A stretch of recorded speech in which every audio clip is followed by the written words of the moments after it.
Visión País. Este programa es presentado por la Universidad Politécnica y Artística. Transformamos lo que proyectamos en hechos. Hacemos.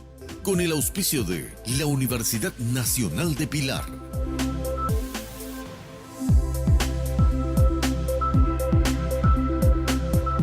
Bienvenidos a Visión País, buenas noches. Hoy queremos hablar de la condición laboral en el Paraguay. Por un lado, tenemos ciertas paradojas en nuestro país en lo que hace sobre todo al análisis de la condición laboral, porque tenemos una primera cuestión que tiene que ver con el crecimiento económico sostenido. Nuestros jóvenes cada vez adquieren mayor años de escolaridad, pero el problema que se nos presenta tiene que ver con la matriz productiva. ¿En qué sentido? En que básicamente no hay generación de empleos, que tiene que ver con la cantidad, y tampoco cuando miramos del criterio de la calidad, es decir, los pocos empleos que se generan no va acompañado de los llamados beneficios laborales. Entonces, esta es una de las cuestiones o una de las miradas. Por otro lado, el problema del desempleo en Paraguay ha crecido de 7,3 a 8,2 y fundamentalmente afecta al sector juvenil. Según algunos estudios, tienen mayores dificultades los jóvenes para acceder al empleo que los adultos. Y esto a su vez genera una dificultad terrible en términos demográficos para nuestro país, porque si consideramos la franja etaria de 15 a 24 años, el 20% de los habitantes del Paraguay están entre los jóvenes de 15 a 24 años, que se concentran en 3 lugares geográficos.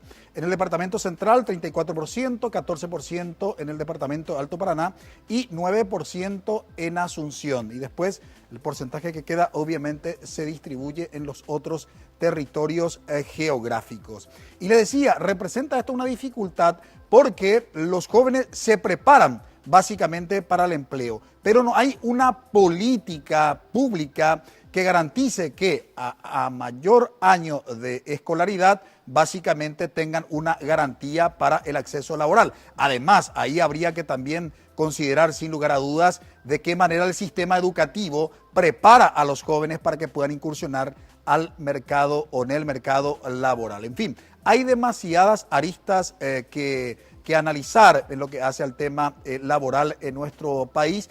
Y tenemos hoy en Visión País a 2 estudiosos justamente sobre la problemática laboral en Paraguay. Uno de ellos ocupó un cargo, importante dentro del Estado. Bueno, los dos ocuparon, pero uno directamente vinculado con el tema laboral.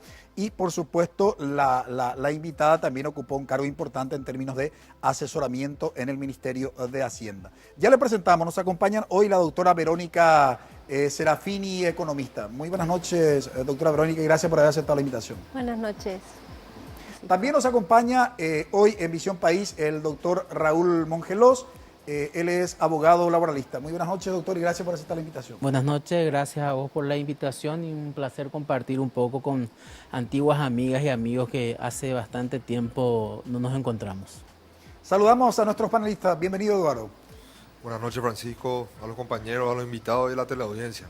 Buenas noches, Karina. Buenas noches, Francisco, a los invitados, compañeros del panel y a la audiencia. Bienvenido, Juan Pablo. Francisco, gracias. También un saludo a nuestros invitados, a los compañeros de la mesa y a nuestros televidentes que nos ven domingo a domingo. Bien, el análisis, básicamente, como señalábamos en la introducción, puede realizarse desde distintas aristas. Tiene que ver con la informalidad, tiene que ver con el sistema educativo, tiene que ver con la ausencia de políticas públicas, algunas directamente vinculadas también con el Poder Judicial, porque al fin y al cabo el Ministerio de Trabajo y Seguridad Social, que se creó y se presentó con bombos y platillos, finalmente no tiene gran poder de decisión. Cuando se genera algún tipo de conflicto laboral, el trabajador tiene que recurrir al Poder Judicial y ya sabemos. ¿Para qué hablar de cómo funciona la administración de la justicia en nuestro país. De todo eso estaremos hablando durante el desarrollo de nuestro programa. Le invitamos que nos acompañe en brevísima pausa.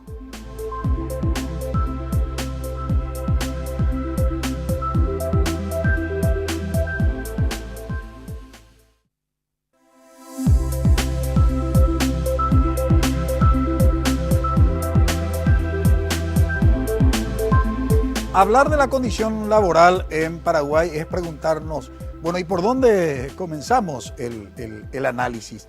Y hay un dato que sin lugar a dudas no es menor y quisiera comenzar preguntando a la doctora Verónica Serafini, que la situación laboral en Paraguay, digamos, hay un problema concentrado en las mujeres, ¿no? No sé si la pregunta es correcta, pero digo, cuando hablamos de porcentaje de desempleados, vemos que afecta más a las mujeres. Y también cuando hablamos de los beneficios, porque los varones, los hombres, siempre ganan más que las mujeres en las mismas condiciones laborales. ¿Por qué se da eso, doctora Verónica? Bueno, los estudios muestran varias razones. Una, que es la central, digamos, tiene que ver con las desigualdades, de lo que llamamos desigualdades de género, que son los roles diferentes dentro de la familia. Eso hace que, en general, la mayor carga de trabajo dentro de los hogares esté en las mujeres, en el cuidado y en el trabajo doméstico. Y eso obstaculiza su salida al mercado laboral, aun cuando ella haya acumulado muchos años de estudio. Y después en el mercado laboral, esa misma razón, junto con prejuicios por el lado de la demanda laboral de los empleadores, también hacen que las mujeres en general en Paraguay elijan, entre comillas, en realidad no es una elección, trabajos por cuenta propia, a tiempo parcial, eso ya la saca de la seguridad social, por ejemplo. Y por el lado de los prejuicios, que no hay, los ejercicios econométricos dejan eso en una nube gris de por qué las mujeres ganan menos trabajando la misma cantidad de horas en las mismas ocupaciones y con el mismo nivel educativo, es porque terminan cobrando menos. Y tiene que ver con una percepción errada, porque no hay evidencia empírica del mayor ausentismo o del mayor costo laboral de las mujeres. En países donde se ha estudiado ese fenómeno no se da. Los hombres y las mujeres se ausentan igual en periodos largos, pero las mujeres más concentrados. O sea, en un periodo, por ejemplo, de 3 años, una mujer para 3 meses, a lo mejor por tener un hijo. Y los hombres igual paran 3 meses, pero de manera intercalada. Hay algún estudio que se hizo, que es una tesis que se hizo en Paraguay, que encontró eso también en docentes. Lo único que los docentes faltaban más los lunes, y las mujeres se ausentaban los 3 meses de maternidad. Pero juntando los días en 3 o 4 años, resulta que tienen el mismo nivel de ausentismo. O sea, no está comprobado que las mujeres sean más costosas o se ausenten más del lugar de trabajo. Y por otro lado, hay toda una percepción de que las mujeres son más productivas en determinadas actividades, y a pesar de eso, que son más puntillosas, más atentas, menos corruptas. Y a pesar de eso, hay brechas salariales en Paraguay y en todos los lugares, en todo el mundo. Tanto es así que Islandia acaba de aprobar una ley donde prohíbe la discriminación salarial, porque Islandia es un país que cuenta con políticas de cuidado que implican que cuando hay un hijo, tanto hombres como mujeres tienen la obligación de tomar los permisos de paternidad o maternidad. Ellas tienen el mismo nivel educativo, tienen condiciones similares para ganar lo mismo. No hay justificación para que ellas ganen menos. Ahora, doctor Raúl Mongelos, algunos datos hablan de que la población económicamente activa, trabajando, solo el 50%, perdón, solo el 50% percibe el salario básico, ¿no? El sueldo mínimo que llamamos.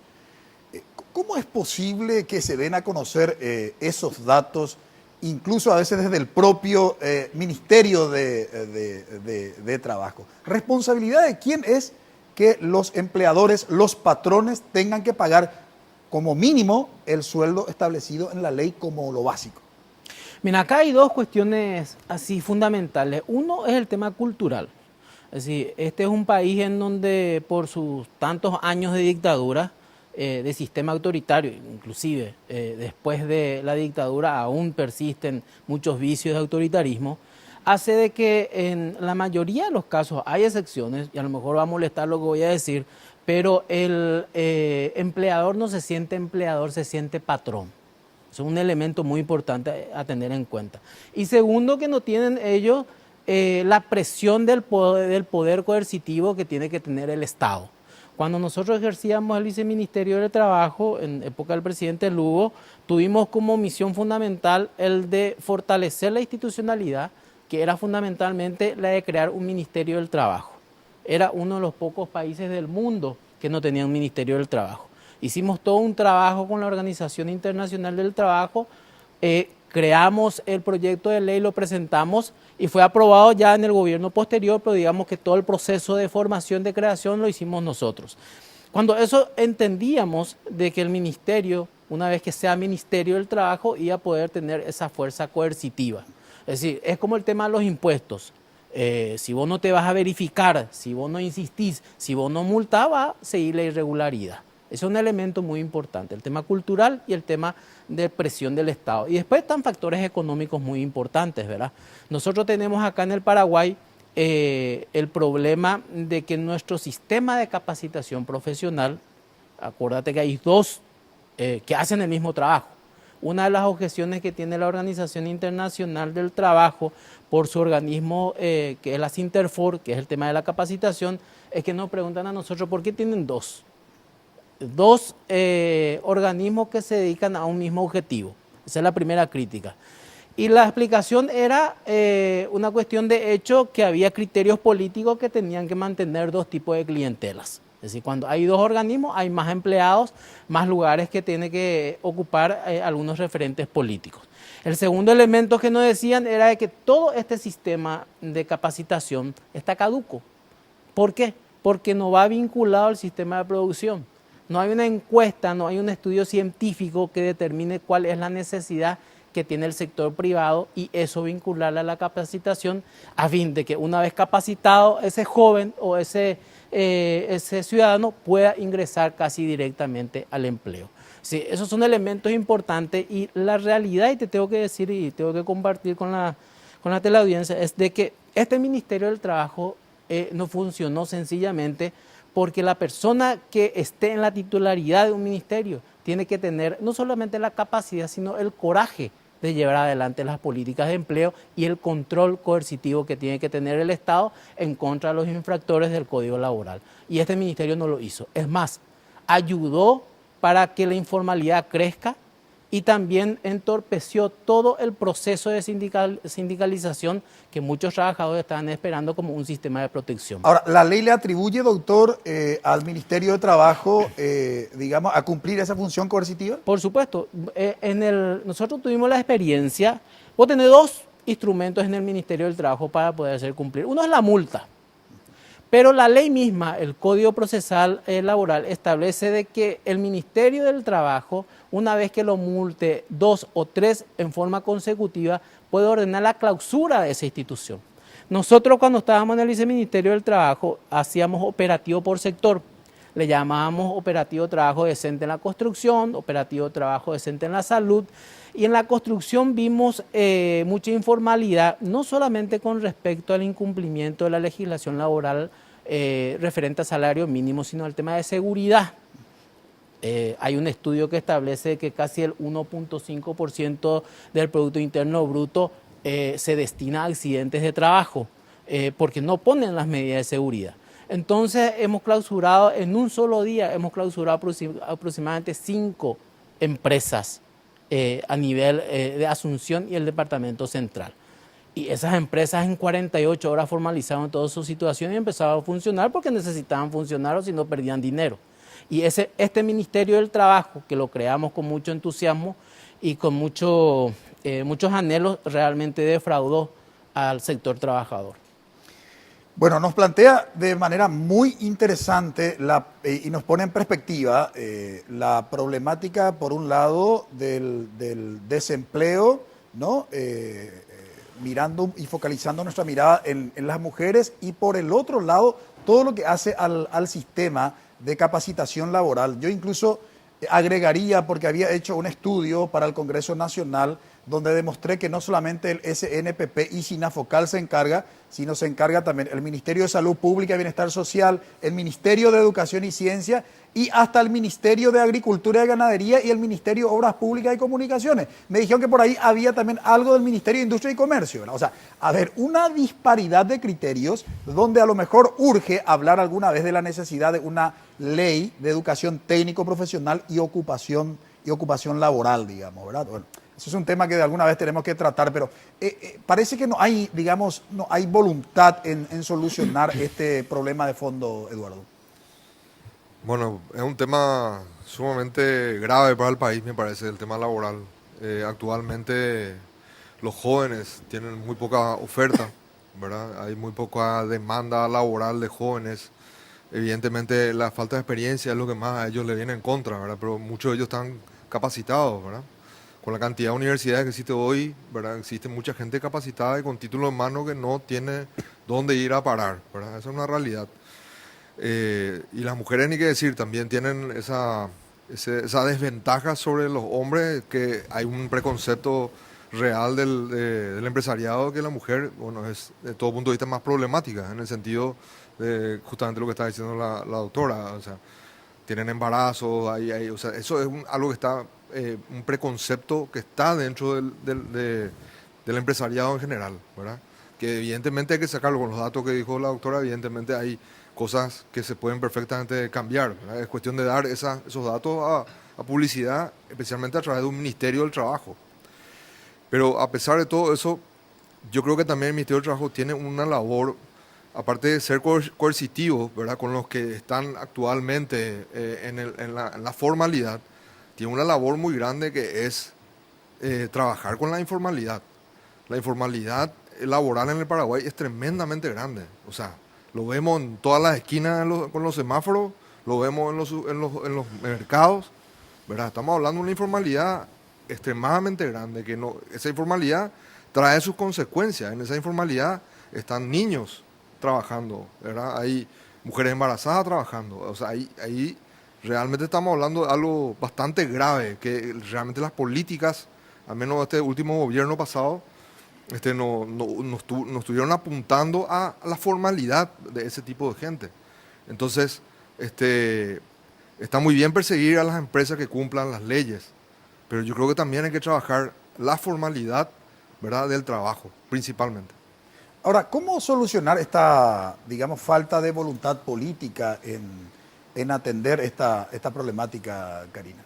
Bueno, yo creo y quiero tomar, porque bueno, tuve la oportunidad de conocer el trabajo de nuestros invitados en términos de la posición de una política de Estado de seguridad social, entender el trabajo como un derecho de cualquier ciudadano con ciertas condiciones, pero también tomo lo que decía Eduardo, o sea, un país que fomenta de facto la informalidad, en realidad lo que está haciendo es limitando todo tipo de seguridad social integral para ese ciudadano, y estamos hablando de procesos jubilatorios inexistentes, estamos hablando de la falta de previsión como país, como sociedad, de hacia dónde se va toda una generación que siquiera tiene de qué vivir pasados los 65, 70 o 75 años. Entonces, creo que el tema de la seguridad social es un debate pendiente que se tiene que instalar y enmarcar allí el derecho al trabajo como un derecho que debería ser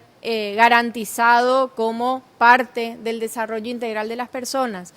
Pero ahí también quiero tocar lo que planteaba el doctor Mongelos en términos de el rol del Estado en ese tipo de articulaciones, ¿verdad? O sea, el propio Estado tiene funcionarios que cobran menos del salario mínimo. O sea, en propias instancias del poder, hablado de los 3 poderes del Estado, tenemos casos de no cumplimiento de lo básico establecido por la propia ley. Tenemos la ley que debería garantizar que cada 50 funcionarios con niños debería haber una guardería. Y no hay en el sector privado, pero tampoco hay en el sector público. Entonces, ¿cómo hacer si no es a través de instalar efectivamente el derecho al trabajo en el marco de una política de Estado de seguridad social, de previsión de cómo vamos a hacer o qué vamos a hacer como país en torno a esta problemática? Nuevamente nos encontramos, Juan Pablo, con la ausencia de institucionalidad. En este caso, en lo que hace a, digamos, al derecho al trabajo y los beneficios que trae consigo eso, ¿no? ¿Por qué se da esta situación? Y yo creo que en realidad estamos respondiendo, y en lo particular celebro mucho la presencia del doctor Mongelos, a la doctora Serafini, que conoce muchísimo el tema, y estaba escuchando atentamente lo que decían Eduardo y Karina. En realidad el problema laboral en el Paraguay nace también desde una necesidad de una mirada introspectiva del órgano rector. O sea, escuchaba recién a Karina y decía ella en torno a esa informalidad propia del Estado. Si el Estado no es capaz de formalizarse y de hacer que los funcionarios, muchísimos funcionarios que no ganan de repente el sueldo que se merecen, y hay de repente en el sistema de justicia asistentes fiscales que no ganan ni el salario mínimo, el doctor Mongeló viene del mundo del derecho y sabe a qué me refiero, va a ser muy difícil poder trabajar hacia afuera. Si no ordenamos la casa, mucho menos lo vamos a poder hacer hacia afuera. Pero este Ministerio de Trabajo, Empleo y Seguridad Social, que se formó hace 3, 4 años atrás nada más, de cuando se desprendió del Ministerio de Justicia en aquel entonces, empezó a trabajar algunas cuestiones y tiene elementos importantísimos, lastimosamente muy mal administrados en muchos de los casos.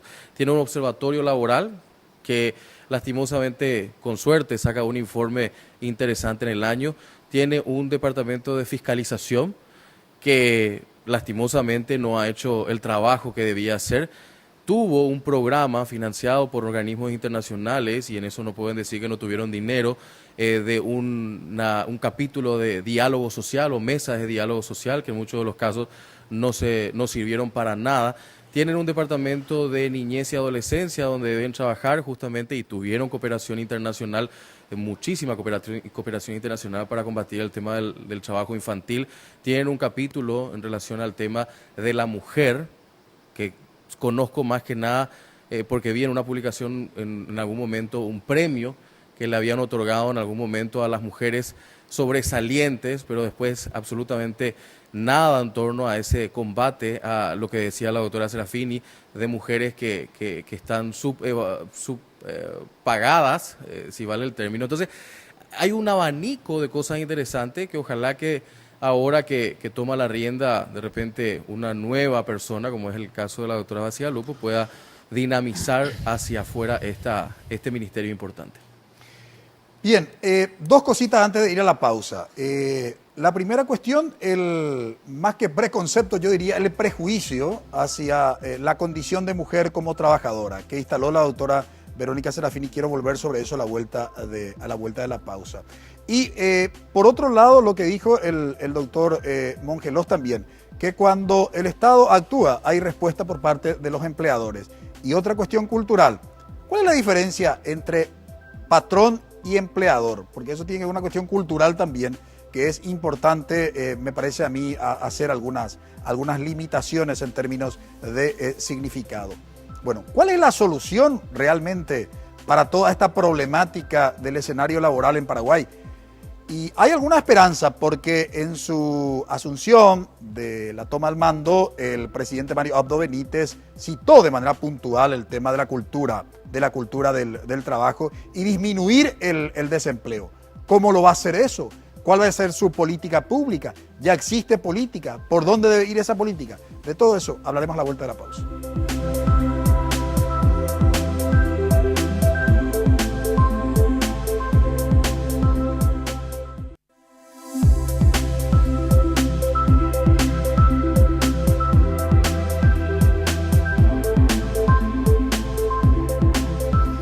Problema de cultura, problema de institucionalidad, en fin, podemos enumerar los distintos problemas que configuran la condición laboral en Paraguay.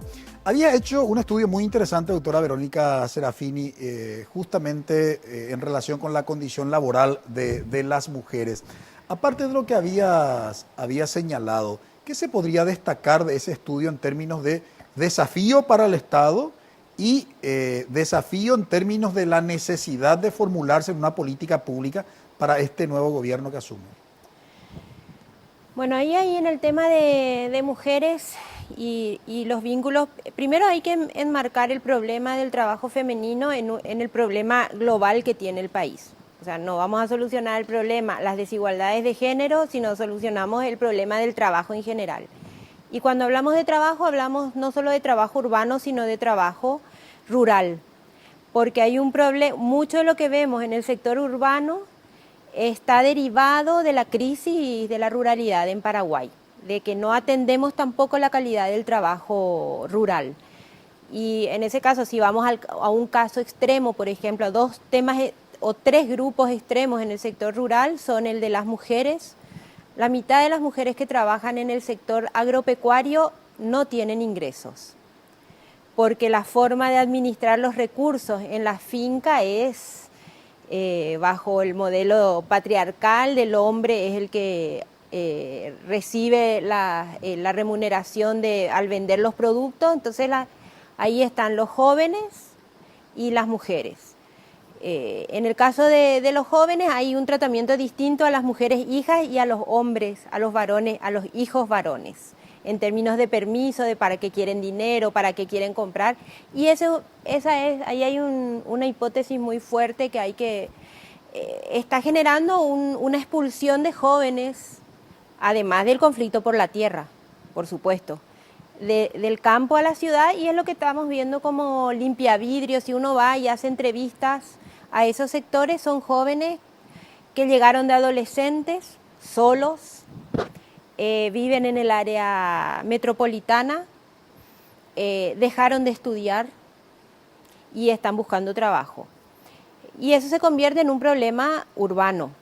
Y si uno investiga más, se da cuenta de que ellos hubieran preferido quedarse en el sector rural si hubieran tenido condiciones, acceso a mercado, a estándares de calidad de los productos, pero hoy un kilo de mandioca puede cotizarse en 500 guaraníes en el sector rural.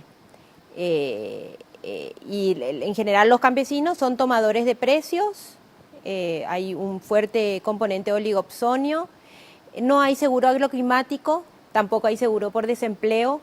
Esos son dos déficits importantes de la calidad del trabajo rural y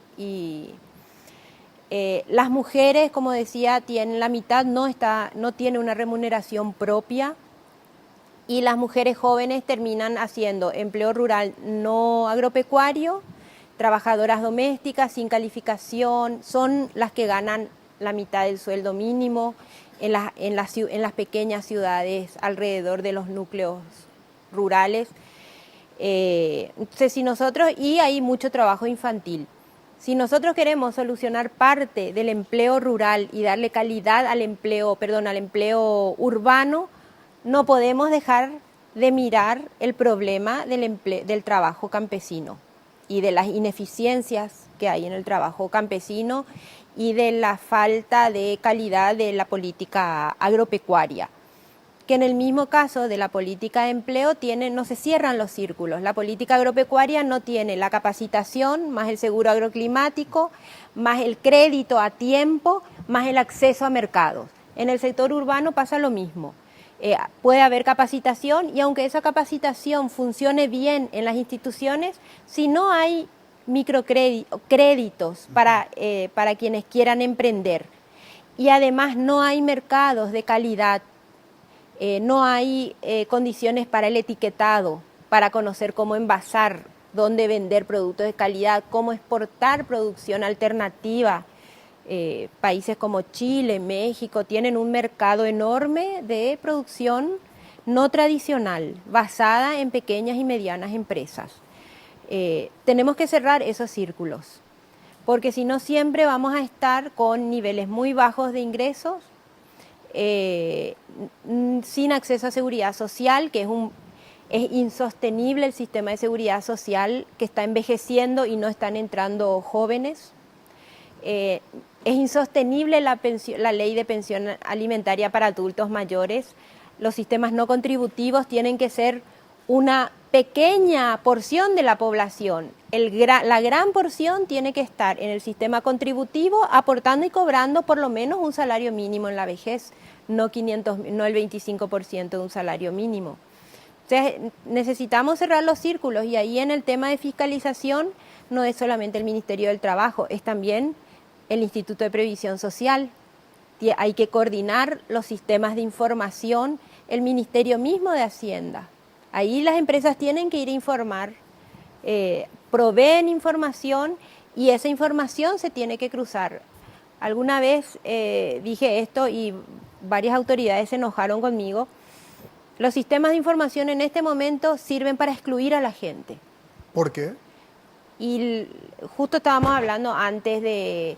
Hoy, si uno puede ir a un hospital, si tiene un sistema informático y es de IPS y en el hospital se capta eso, no le atienden. Le dicen, usted tiene IPS, vaya al hospital. Ya hubo 2 noticias en la prensa donde la gente murió en el camino. O sea, esa es una violación al derecho a la vida y a la salud. Sin embargo, no cruzamos los datos entre el Ministerio del Trabajo, lo que se declara en IPS y lo que se declara en Hacienda. O sea, esos cruces también son necesarios hacer, no solamente aquellos cruces que les permiten sacar a un adulto mayor del sistema porque tiene una deuda de 30.000 guaraníes en ANDE, porque eso es lo que pasa hoy con los sistemas de información. O sea, hay mucho por hacer en el tema de empleo, y hay que ver también los vínculos. El empleo, la situación del empleo urbano no es independiente de la situación del empleo rural. La seguridad social, así como está conformada, una persona que trabaja por cuenta propia o un campesino, no, aunque tenga la posibilidad legal de entrar a la seguridad social, no la puede financiar si gana un promedio de 1.200.000 y tiene que pagar su parte y la parte del empleador para poder entrar a la seguridad social. Ahí hay que ver cómo manejamos. No es suficiente hacer una ley para acceder a la seguridad social sin generar los recursos que permitan que la gente que no gana pueda entrar. Ahora, doctor Raúl Mongelos, frente a esta descripción bastante detallada de la ausencia del Estado, de la responsabilidad que tiene justamente, insisto con esto, el Estado paraguayo en solucionar estas dificultades, en generar las condiciones para que las instituciones comiencen a hacer los controles correspondientes. ¿Por qué acontece todo esto y qué tendría que hacer este nuevo gobierno, digamos, para que los trabajadores se sientan de alguna manera con cierta seguridad de que sus derechos no van a ser violados? Ok. Mira, yo creo que un plus importante que tiene este gobierno es que nadie tiene la más mínima idea qué va a hacer este gobierno. Y el segundo punto importante que tiene es de que la gente no tiene mucha expectativa que este gobierno va a ser bueno. A diferencia de los gobiernos anteriores en donde la gente veía que se podía hacer algo. ¿Qué tiene que hacer este gobierno? Yo creo que lo que no tiene que hacer es retroceder, porque ya como la doctora Serafini explicó, este es un tema extremadamente complejo que va de lo cultural hasta la debilidad institucional que tienen los organismos de gobierno. Por lo tanto, lo que hay que ir es avanzando de a poco. Una de las cosas que tenemos que definir como país, que ya se viene debatiendo hace bastante tiempo, es el tema de qué tipo de país nosotros queremos económicamente hablando. Porque si vos querés seguir siendo un país que exporta materia prima, es diferente a un país que va a hacer una inversión y industrializar sus productos aquí. Es decir, ese es un criterio que tenemos que definir. Hay países que empezaron a producir chip para computadoras y bueno, se dedicaron a eso y capacitaron jóvenes para hacer eso. ¿Por qué te digo eso? Porque nosotros tuvimos una experiencia importante en SNPP, en donde una empresa nos comunicó de que venía en Paraguay y necesitaba aproximadamente 400 trabajadores. Era una empresa que se dedicaba netamente a vender productos a nivel, digamos, sudamericano. Y tenía dos condiciones. Uno, que entienda la persona que estaba hablando por teléfono distintos tipos del español, distintos modismos del español. Los regionalismos, ¿no? Exactamente. Y el otro, que pueda escribir una cantidad de palabras en un lapso de tiempo. Se han presentado en ese momento 1000 personas, a las cuales solamente pudieron acceder a ese trabajo 200 personas, las otras personas no estaban capacitadas. Sí, nosotros lo que hicimos es probarle, pero no capacitar. Entonces, lo que yo creo que hay que hacer en primer lugar es definir qué tipo de país queremos, enlazar eso estratégicamente a los niveles de capacitación, y lo que vos dijiste es importante, porque es cierto, cada organismo tiene su fondo de capacitación y cada uno hace lo que le viene en gana con esos fondos. Entonces, hay un proyecto que nosotros hemos presentado, no al Poder Legislativo, pero sí en ese entonces al ministro Blasco, de unificar esos centros de capacitación y tratar de actualizarlo, porque los tiempos han cambiado, las tendencias han cambiado. Y en segundo lugar, el Estado debe insistir en el tema, como te dije, de la formalización por intermedio, sí, de la concientización, pero también del poder coercitivo que tiene el Estado, ¿verdad? Este es un país que necesita, si no me equivoco, a lo mejor los números han variado un poco más de 120.000 empleos al año. Pero deben ser empleos dignos, empleos decentes. Y ahí va un poco el tema también de la conciencia de poder dialogar. Lo que había dicho el doctor, nosotros tenemos una buena inversión a nivel de asesoramiento de diálogo social, que es la política del tripartismo que se implementa en todas partes del mundo. Sentarse a hablar, empleador, trabajador y Estado, para tratar de mejorar la situación laboral. Cuando me refería al tema cultural, es que no te imaginas lo difícil que es sentarle a los tres para poder hablar e implementar una política.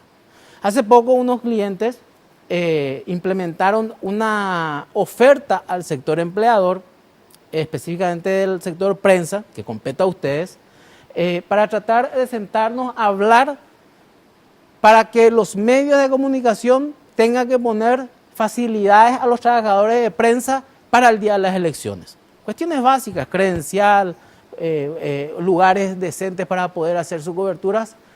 Se fue un solo medio de comunicación a la reunión convocada por el Ministerio del Trabajo. Entonces, tenemos que tener también la suficiente amplitud para tratar de dialogar y tratar de enfrentar los problemas todos juntos, porque si no va a ser imposible. Sin lugar a dudas. A la vuelta de la pausa seguiremos hablando de cuáles deberían ser las posibles soluciones a la negación de los derechos justamente de los trabajadores, y fundamentalmente cuál debe ser, quedó parece el tema del nuevo rumbo, quedó el término rumbo, cuál debe ser el rumbo de este gobierno que asumió el pasado 15 de agosto.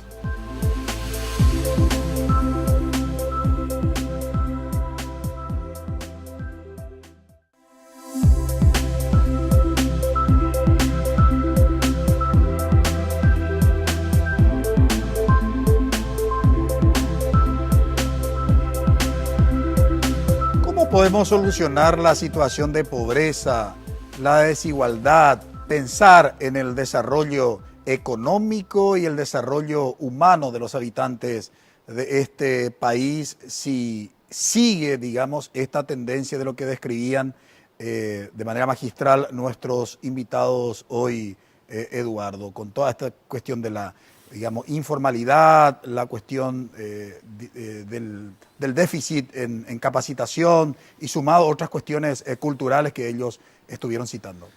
No, realmente es tremendo, ¿verdad? El trabajo que le queda hacer al Ministerio del Trabajo, justamente.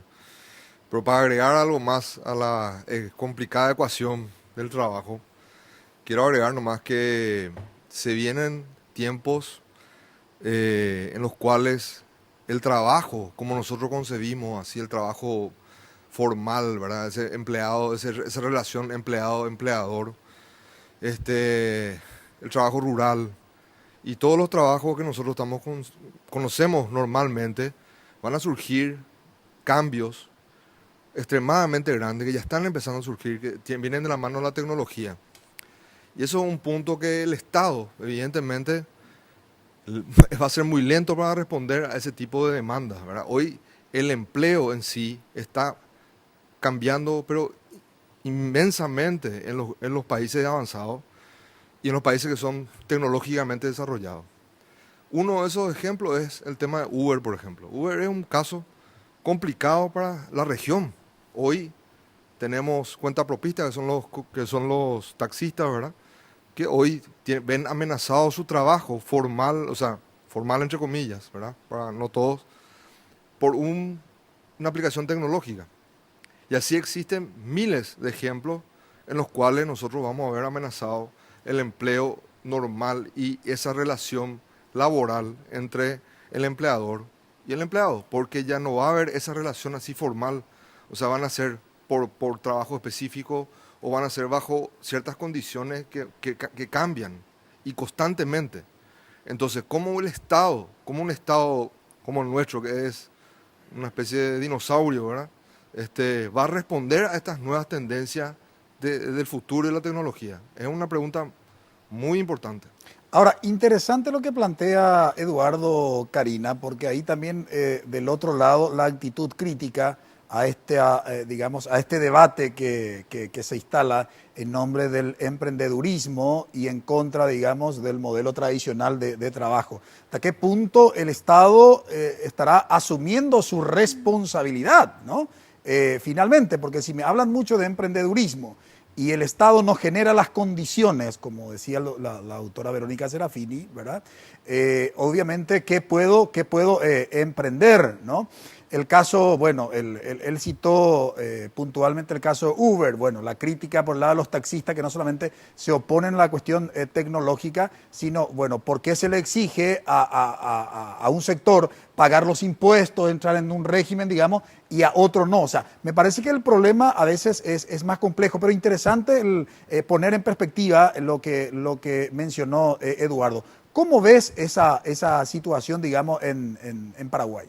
Bueno, tiene que ver también, Francisco, así mismo como decía Raúl, del modelo de desarrollo de país, el modelo de desarrollo del Estado. O sea, hay una tendencia también en estos últimos años, con soporte ideológico muy fuerte y enraizado, de achicar cada vez más las responsabilidades del Estado y la ley del mercado que sea finalmente la que marque el devenir de la sociedad. Entonces, allí es donde uno espera, desde la perspectiva de un Estado que asuma su rol íntegro, que entre a mediar, que entre a generar las pautas, que coloque las condiciones para que finalmente no sea un enfrentamiento entre intereses particulares de grupos de ciudadanos. Allí también me parece, Francisco, interesante, que sería bueno también conocer la opinión de nuestros invitados, ese tercer componente de los procesos de sindicalización, que también pasaron por periodos de descreimiento, de falta de posicionamiento fuerte en términos del respaldo a los derechos de los trabajadores. O sea, ¿quién les defiende a nuestros trabajadores hoy? Primero, con algunos sindicatos que creo que hay una nueva generación que está reencauzando, digamos, el objetivo de los sindicatos de nuestro país, pero no podemos negar que pasaron por lo menos por una década difícil. Por otro lado, un sistema que cada vez restringe más la sindicalización. Nosotros estamos saliendo de un gobierno que puso todas las trabas para que se generen nuevos sindicatos y organizaciones de trabajadores en el ámbito privado y público. ¿Quién le defiende hoy a los trabajadores? Es la pregunta. ¿Quién le defiende a ese taxista que genuinamente estaba preocupado, quizás por desconocimiento o por algún mito o porque realmente en su cotidianidad se sentía afectado? O sea, ¿cuál es el ente que nosotros deberíamos pensar como el ente que efectivamente se va a poner en el lugar de la defensa de los trabajadores frente a la situación que les toca vivir? Y qué complejo todo esto, Juan Pablo. Mientras en algunos países nórdicos se plantea la reducción de la carga horaria y mientras que en Paraguay todavía hay denuncias de que en algunos negocios algunos trabajadores deben estar más de 10 horas diarias. No, y más de 10 horas. O sea, hay lugares que trabajan 12 y muchas más horas. Supermercado, por ejemplo, que es el típico ejemplo que siempre solemos plantear al respecto, ¿no? Es bastante complejo, pero también yo creo que viene el momento de responder esa pregunta que hiciste anteriormente, la figura del patrón y el empleador. O sea, tiene que cambiar también esa dinámica que viene un poco de la mano, yo creo que con esa mirada que nos aportó hoy la doctora Serafini, de ese concepto todavía rural que se trae al empresariado y todavía no termina de entender el empresario en muchos de los casos, o el patrón en muchos de los casos, que tiene que dignificar la condición de su trabajador para que pueda rendirle mucho más en las empresas o en los procesos de producción que tenga una persona con algún emprendimiento como tal. Yo quisiera aprovechar también el momento, Francisco, para decir una cuestión también que me parece importante dejar esta noche en el debate, porque este tema me parece que deberíamos, a sugerencia también, Francisco, volver a repetirlo en algún momento en los ciclos de Visión País, porque el tema laboral es un tema importantísimo, pero es también lo relacionado a cuestiones estratégicas que van a ayudar a cambiar las cuestiones en materia laboral. Una de las cuestiones que me parece importante ver y analizar y utilizar de repente indicadores que ayuden a entender si las ferias de empleo funcionaron. O sea, se hicieron tantas ferias de empleo para tantos paraguayos que fueron a ponerse en filas, a llevar sus carpetas, pero ¿sirvió de algo? ¿Tuvieron resultados? ¿Encontraron trabajo de estas personas? ¿Están en mejores condiciones? No se conocen absolutamente números fehacientes de cómo han funcionado o no las ferias de empleo como tal, que me parece que es un canal importante y que debería ser una mirada un poco desde el Ministerio de Trabajo, Empleo y Seguridad Social, de rever si ese es el camino o buscar otras alternativas para darle fuentes de trabajo a la gente, porque eso es lo que la gente quiere, trabajo. Me quedan 3 minutos, pero me gustaría un análisis final de mis invitados. Doctora Verónica Serafini, el pasado jueves en una conferencia Alberto Acosta Garbarino citaba un porcentaje señalando que el 20% de la población empleada solamente tiene trabajo de calidad, es decir, con salud y jubilación. Y el 80%, ¿qué pasa con ellos? Y el 80%, una parte importante, contribuye a la pobreza cuando envejece, porque es una población que cuando deja de trabajar, en muchos casos un trabajo precario hace que a los 60 o 65 años dejen de trabajar o produzcan menos y por eso es que entramos en un círculo vicioso. Si no solucionamos el problema de la seguridad social y de la jubilación, vamos a sacar a unos de la pobreza, pero van a ir cayendo otros porque la seguridad social no cubre. Ahí es donde tenemos que apuntar y bueno, justo fue esta semana el debate sobre la creación de la superintendencia. No solamente por protección tenemos que fortalecer la seguridad social, sino por la sostenibilidad del sistema. Paraguay está envejeciendo muy rápido, más rápido que Europa. Si nosotros no incorporamos a la juventud hoy, no va a haber soporte a largo plazo. Porque nuestro sistema es solidario, los jóvenes aportan, no se enferman, trabajan sin grandes interrupciones, y son los que aportan para que cobren después las personas mayores. Ese sistema se rompe cuando no ingresan. Y nuestras propias leyes, la ley del empleo juvenil o la informalidad, obstaculizan esa trayectoria en la seguridad social, porque impiden que se inserten tempranamente. Eso no nos puede seguir pasando. Porque después viene la queja de la seguridad social de que entran viejos. Y sí, el propio marco legal en muchos casos, cuando genera incentivos, lo que hace es ir en contra de la propia seguridad social. Yo creo que la seguridad social tenemos que encarar, y lastimosamente es así como dice, estamos en una situación de incapacidad de sentarnos a analizar todos los sectores y acordar una propuesta que nos lleve hacia adelante. Ahora, doctor Raúl Mongelós, ¿Cuál es la prioridad en términos de reforma del Estado en lo que hace al ámbito laboral? Nosotros tenemos los instrumentos, es decir, el instrumento que es el Ministerio del Trabajo, y tenemos ya políticas nacionales a ser implementadas que no sé por qué no se realizaron. Nosotros tenemos un estudio y unas líneas de lo que es la Política Nacional de Empleo Juvenil, por ejemplo, ¿verdad? Tenemos la segunda línea, que es el fortalecimiento institucional del Ministerio del Trabajo, y el tercero es lo que Verónica indicaba y que me parece muy importante, que es relacionar todos los datos de todos los ministerios a fin de hacer un trabajo en común. El tema de la capacitación es un tema, el tema de los beneficios del Estado es otro, el tema de IPS es otro. Entonces, lo que yo creo que este es un momento propicio en donde los que hoy conducen el país podrían hacer un gran llamado para hacer un pacto nacional del empleo que tenga que relucir en mayor creación de empleo, en trabajo decente, y también el tema de la sindicalización que hablaba Karina. A algunos les choca un poco ese tema, pero como decía Obama, el sindicato no es el problema, los sindicatos pueden ser la solución. Ojalá los empleadores tomen conciencia de eso. Muchísimas gracias, doctora Verónica Serafini, por colaborar con nosotros en el análisis. Muchas gracias, doctor Raúl Mongelos. Agradecemos también a nuestros panelistas, a Eduardo, a Karina, a Juan Pablo. Brevísima pausa, a la vuelta presentamos nuestra conclusión.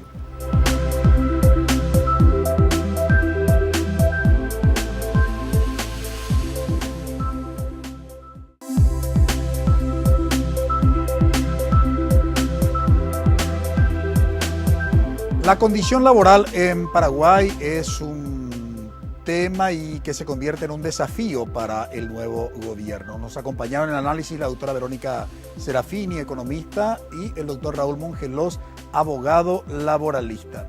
Interesante lo que plantean los invitados. En primer lugar, la doctora Verónica Serafini estuvo comentando los resultados de investigación en lo que hace al trabajo femenino en Paraguay. Sigue habiendo prejuicios de carácter cultural y una inequidad en términos de reconocimiento salarial. Realizando el mismo trabajo, las mismas exigencias, los varones en Paraguay ganan más que las mujeres, reitero, en las mismas condiciones laborales. En relación con lo que señaló el doctor Raúl Mongelos, hablaba de la necesidad de un pacto nacional del empleo que tiene que instalar y liderar este nuevo gobierno.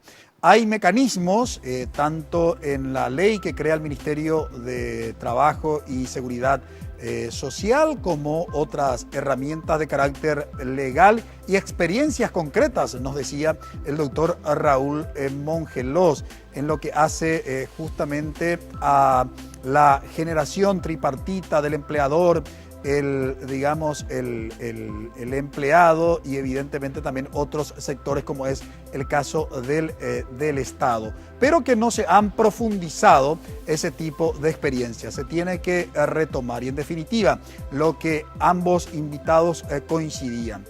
Este gobierno necesita definir cuál es el modelo de país que quiere desarrollar, y dependiendo de ese modelo de país que pretende construir con la formulación de políticas públicas puntuales, a partir de ahí dar a conocer cuál es su política de empleo. Lo cierto y lo concreto es que no podemos seguir con tasas de desempleo que están por encima del 8% en términos genéricos, e inclusive más de 2 dígitos cuando focalizamos nuestra mirada hacia el sector femenino. Y por supuesto, la negación de lo que hace a la calidad del trabajo, entiéndase el derecho a la jubilación, el derecho a las vacaciones y otros beneficios establecidos en nuestra disposición jurídica, que están siendo negados esos derechos por varios empleadores, y que el Estado tiene un ente, que es el Ministerio de Trabajo, que tiene la responsabilidad coercitiva de controlar y exigir a los empleadores, a las empresas, que cumplan con esos derechos laborales. Esperamos que eso se haga una realidad y que el Estado asuma su responsabilidad. Agradecemos su preferencia, que todos tengan un buen inicio de semana. Buenas noches.